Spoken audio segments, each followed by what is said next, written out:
बच्चों, आज मैं आपको एक कालू कौवा और एक गिलहरी की कहानी सुनाती हूँ।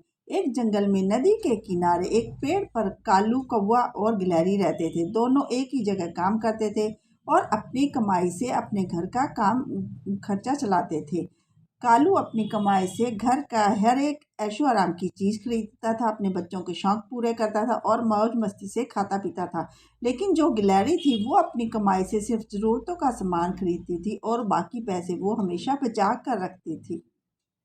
इसीलिए कालू उसकी मजाक उड़ाता था और उसे कंजूस कहता रहता था। कई दिनों से कालू काम पर नहीं गया। इसी वजह को पूछने के लिए गिलहरी कालू के घर चली गई कि क्या बात है कालू, तुम काम पर क्यों नहीं आए।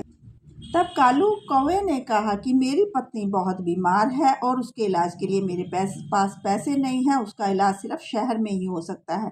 तब गिलहरी ने कहा कि तुम अपनी पत्नी को लेकर इलाज के लिए शहर चलो, मैं तुम्हें पैसे देती हूँ। और गिलहरी ने अपने जो बचे हुए पैसे थे वो कालू को दे दिए और इस तरह से कालू की पत्नी का इलाज हुआ और उसकी जान बच गई।